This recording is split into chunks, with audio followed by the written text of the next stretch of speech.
Hi everyone. As Charles has said, I'm here to talk to you today about the mega trend of I'm choosing. Or as I've affectionately come to nickname it this week, me, me, me.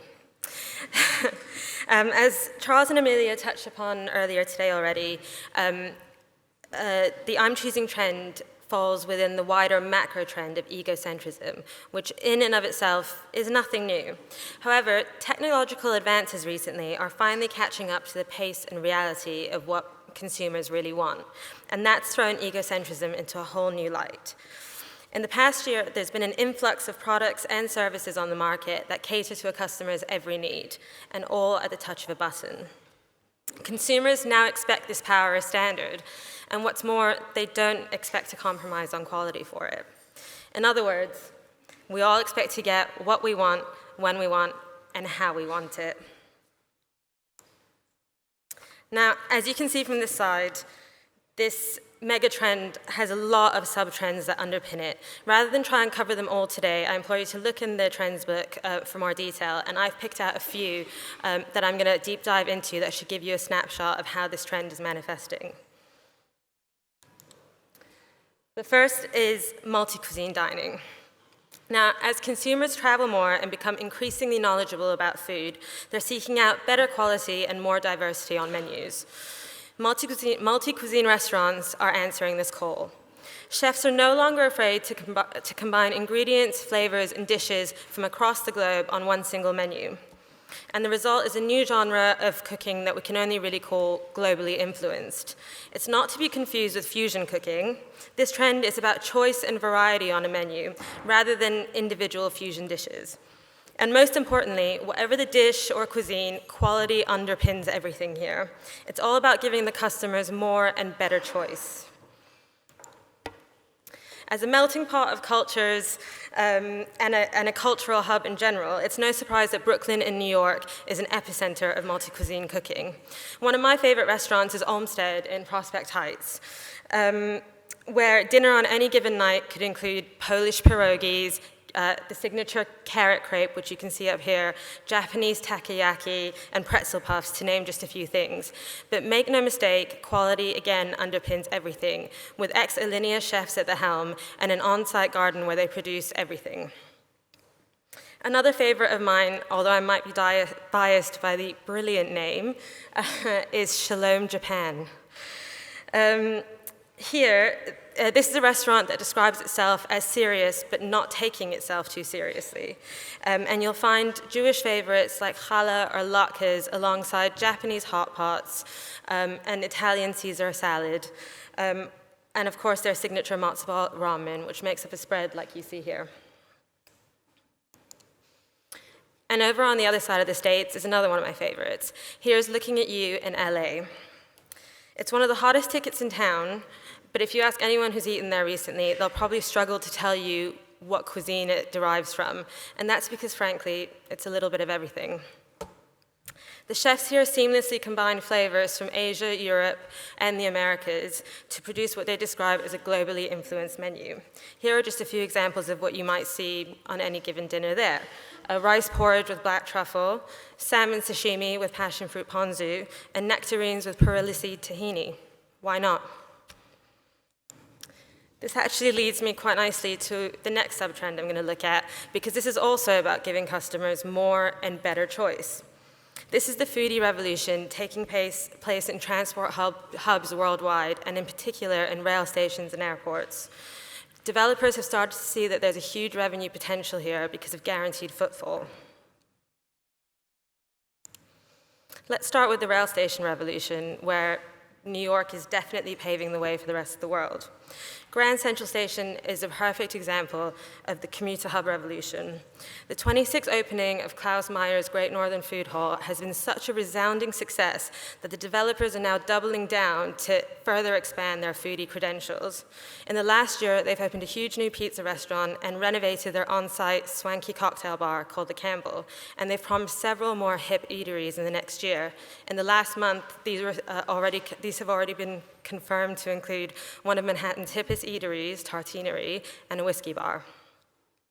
Meanwhile, over at Columbus Circle, on the other side of Manhattan, we can see that this revolution isn't limited to sandwiches or train booze. The vendors there are varied and sell everything from arepas to donuts to artisan candy to vegan mac and cheese. People expect better quality on their commute. And of course, let's not forget airports. Now, I'm pretty sure it's a truth universally acknowledged that airport calories don't count. Or at least that's what I tell myself when I inhale a Big Mac and a cheap glass of Chardonnay at 7 a.m. Thankfully, though, for me and everyone else, my airport options will soon reach far beyond cheap meat and sad wine. Just look at LAX, which has become a veritable foodie destination in its own right, thanks to vendors like Slatfish and Umami Burger, who set up shop and are selling some of the hottest dishes in town.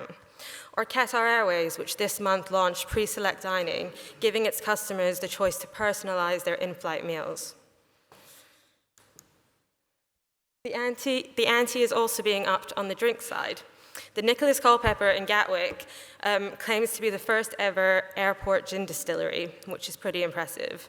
Meanwhile, over at Louisville Airport in Kentucky, Book and Bourbon boasts 85 bourbons on their menu, a spirits list that rivals any of the world's best cocktail bars. That leads me into the last of the subtrends that I'm going to deep dive into today, and that's preference learning. Last, but definitely not least, preference learning is an emergent trend, but one we really need to look out for. For those of you unfamiliar with it, preference learning is about combining modern technology with consumer data, which we already have to hand, to learn not just what customers need, but what they want, and predicting what they might do next. This is a potentially huge growth area, as we can see up here. A study from BCG Consultants last year found that companies that have already invested in preference learning and personalization saw revenues go up from 6 to 10% year on year. That's up to 3 times more than their competitors who don't do this.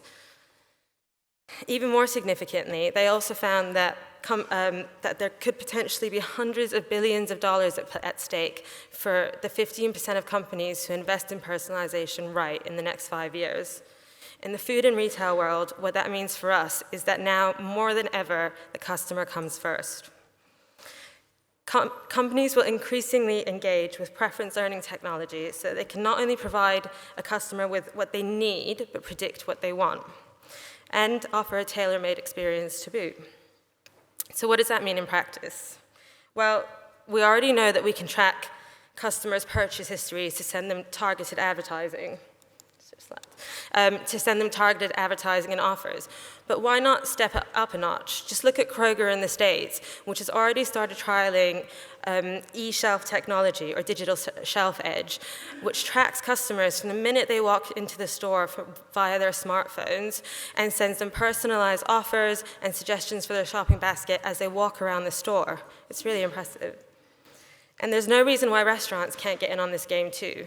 We can use preference learning to learn customers' dietary requirements ahead of time, what they like, what they don't like, when it's their birthday, so that we can have a glass of champagne ready and waiting for them.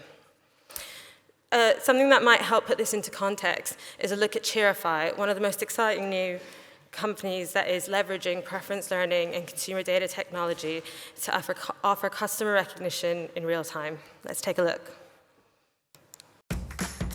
Wouldn't it be great to be able to treat every customer like a regular? To know who they are and what they want the second they walk in the door?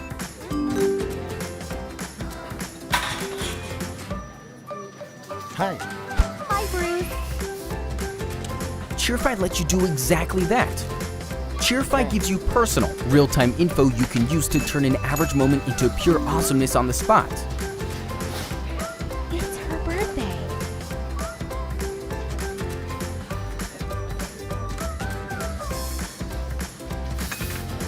Happy birthday.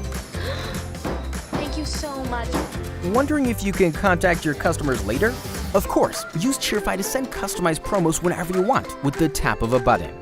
Order now to start wowing your customers and boosting your business right away. Cheerify, revolutionizing the retail experience. goes without saying, we obviously tracked all of you as you walked in today. As you can see, there's a lot more that I could cover here today, but I'm conscious that we've got a great speaker coming up next who's going to look a bit more at one of the subtrends, Supermarket 2.0, and you've got a lot more information in your trends book to look at. So rather than be egocentric and stay up here all day, I will hand over to Charles, who will introduce your next speaker.